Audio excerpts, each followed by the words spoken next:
Hi, it's Kendra with Domestic Princess in Training, and this is our photography vlog. I keep talking about it and saying that I'm going to do it, so here we are. I'm not super comfortable on this side of the camera, and this is a little awkward for me. I like to be behind the camera, or even if I'm doing a video clip where I'm talking and I'm not in it, it's okay. So we'll see how this goes. I get tongue-tied often and lose words often, so this might not be that great for me, but we'll test the waters and see, and maybe I'll get better as we go along. Anyways, you guys have been super sweet and leaving wonderful comments on my photos and sending some really nice emails and asking tons of wonderful questions. And I just don't really, I'm not where I want to be as a photographer just yet. I'm still learning and growing, and I've only been kind of messing with my camera for a little under a year now, so I'm still kind of new to the whole thing. But I've got so many questions, and I figure there's others out there that are probably around the same level as me that might want to know. So take what I'm saying from a newbie kind of view, I guess. So like I said, I'm not where I want to be, but I'm working to get there, and I'm trying really hard. So hopefully I'll be there someday. You guys can see Ninja in the background. This is in my craft room, so there's little cages in here. I shouldn't say a little, because that makes it sound like he doesn't have a good home. It's actually a big cage. Anyways, off topic, like I usually get. Okay, let me get down to business. What I did was I printed off some questions that you guys sent to me, and I'm just going to kind of go down and answer them. And it's not super organized, but I'll try to do the best I can. Well, let's get this thing started. Okay, Miss Cat from Catching Up with the Cats, she wants to know if I took a class to learn my DSLR or if I taught myself. Well, Kat and anyone else that's wondering, I'm actually self-taught. So a lot of my favorite photographers are self-taught, so it can be done. It just takes a bit of time and patience. What I did was I took my camera out and I just had fun with it. I practiced, and practiced some more, and then I got on YouTube. YouTube is a wonderful tool. Do not forget about YouTube. They have videos from anything you would want to learn about. So if you are wanting to learn about white balance, or you want to know about aperture, or you want to know the type of lenses are great for your camera, get on YouTube and you'll find tons of videos. So, and a lot of really great professional photographers will share their knowledge and their expertise for free, which is pretty amazing. And I actually came across a really great clip a few months ago, and this guy is amazing. He's a really well-known photographer, and he kind of puts all the hard stuff in layman's terms. So for me, because I get a little, what's that called? Overwhelmed. I get a little overwhelmed with stuff. So he kind of explains it really well and gets to the point. And he does go a little fast, but he throws it out there in a way that you're able to grasp it. So I'll put a link to that at the bottom of this post so that anyone who has a DSLR or is looking for a DSLR, or even if you have a point and click, he gives some really great tips, so you guys can kind of watch that and see what he has to say. And he's obviously a lot more advanced than I am, so I'm sure you're going to want to hear what he says a lot more than what I would have to say about it. Kat also wants to know about lenses and if they're actually very important and what difference do they make in your picture.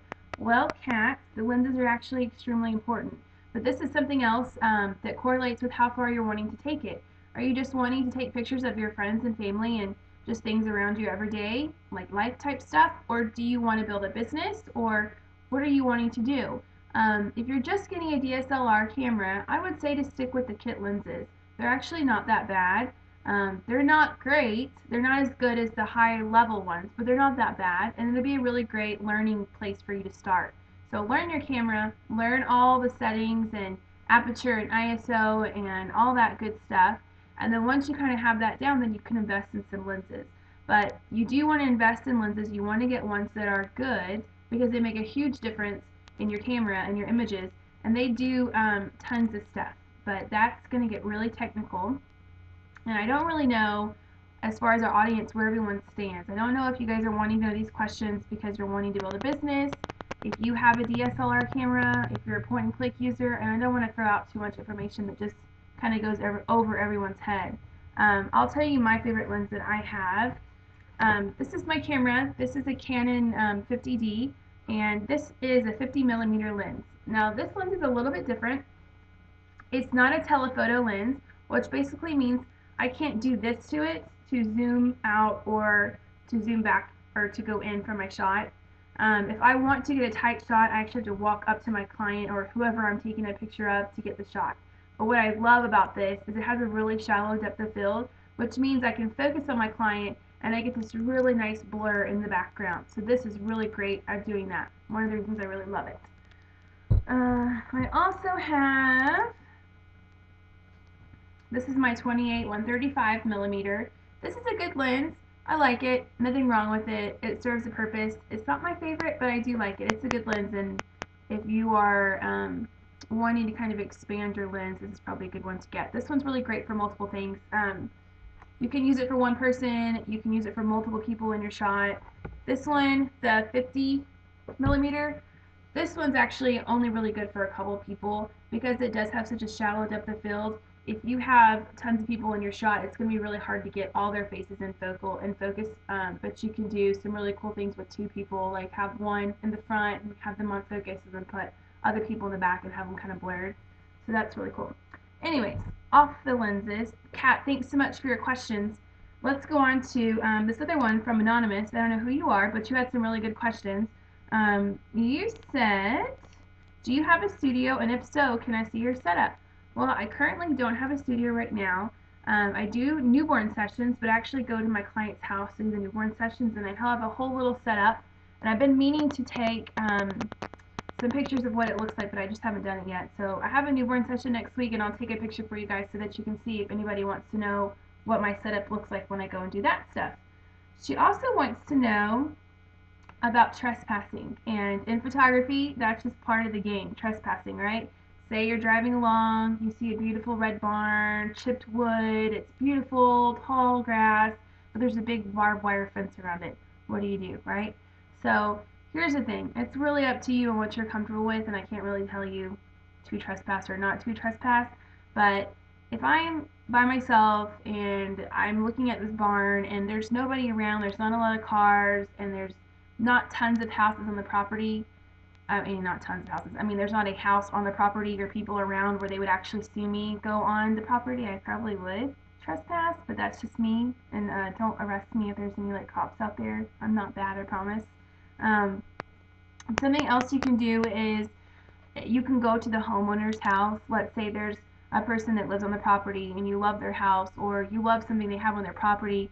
Go and knock on the door and tell them what you're wanting to do, and offer to take a picture for them of whatever it is that you're going to take a picture and share it with them. So people love that. People love having pictures of the things that they own and things that are around them. That's part of their world, and they'll be tickled that you offer to share what you're doing with them. So that's something else, and I've heard a lot of photographers that kind of work deals up with people that way. I keep seeing Ninja in the background, he's distracting me. But if you have a client that really wants to take a picture with a horse or something, I've heard of people that have kind of gone and offered to give pictures of the horse to the people that own it or whatever. Okay, so I just butchered someone's blog name and I got stumbled on my words, so I'm thinking that's probably a good place to stop. So I have a few more questions left, and if you guys like this and you thought it was kind of a good outlet for us to do this, leave a comment and let me know, and I'll come back next Sunday and try again. But again, like I said, I'm not the best at this, but I'm willing to try if you're willing to listen. So thanks again to everyone who sent questions. Keep your questions coming. Go easy on me, because remember, I've only been doing this for a year, so I'm still learning. But I'm more than happy to share what I've learned to this point. And sorry, consider with me. I'm getting nervous. Anyways, we'll go ahead and end there. Thanks for watching, and I hope you guys have a good week.